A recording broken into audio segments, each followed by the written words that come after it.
Here to respond, Vicki Palladino, New York City Councilwoman, along with Victor Davis Hanson, Hoover Institution Senior Fellow.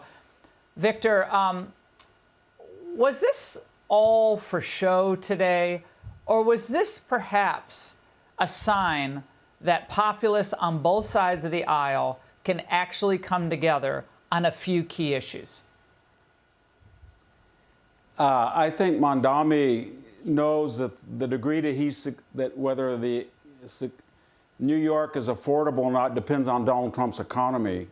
And he can talk all he wants about socialism, but the fact of the matter is how much foreign investment we get by next year, what the price of oil is from increased energy development, what the big beautiful bill does on deregulation and tax cuts.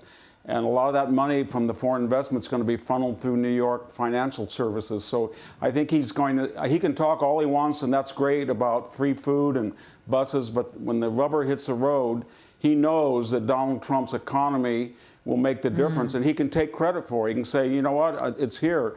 And it all depends, too, Laura. He said so many crazy things. What's he going to do when Benjamin Netanyahu and the Israeli delegation visit the UN?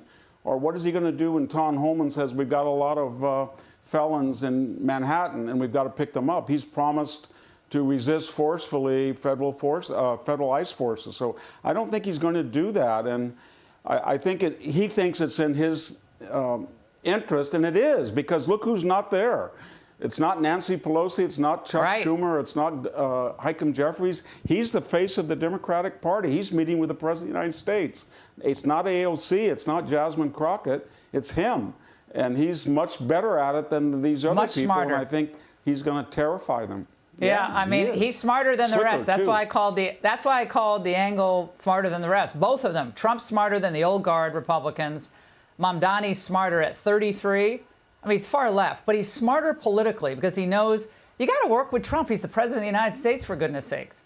I mean, this is insane. Well, Councilwoman, we have the soundbite, I believe, where Mamdani was asked about that issue of international law and whether he would arrest Netanyahu or not. I think we have it. Let's go.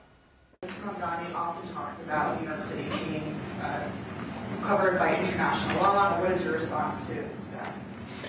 Well, I don't know what you're referring to in terms of it could be covered by international law, local law. It's covered by a lot of laws, but it's covered by U.S. law. What I've shared with the president is our desire to not only follow the laws of our own city, laws that protect New Yorkers, but also a desire for consistency in our politics across the board. Well, of course, Councilwoman, he doesn't set U.S. foreign policy. That's where he's a little ahead of his skis, is he not? Like, wow, I'm going to make sure the law is consistent, so I guess he'd arrest Netanyahu? I mean, he left that open. No, he's not allowed to arrest Netanyahu. That's another one of his dreams that he has in his head. But let me go back to what Trump did today. Trump played chess. Today was brilliant, absolutely brilliant. I am in the city council.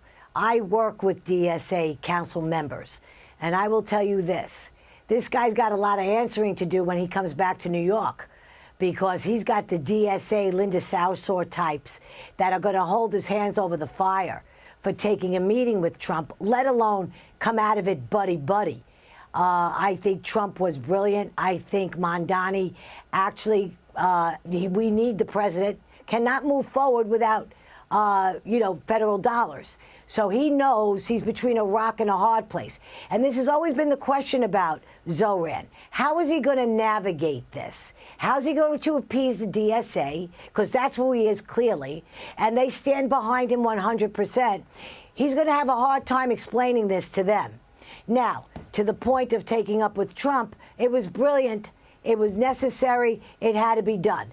I come from a district and I come from a city that they are terrified of what this young man is going to bring to the city of New York as far as his anti-Semitism and his socialistic ways. He's made no bones about it.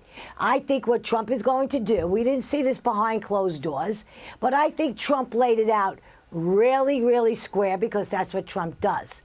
And Victor, I want to get to Victor. Victor, Mamdani was pressed on something pretty basic during his arrival to D.C., whether he condemned some of his own supporters who were harassing Jewish Americans outside of synagogues. Right. Now, listen carefully to what he did or didn't say.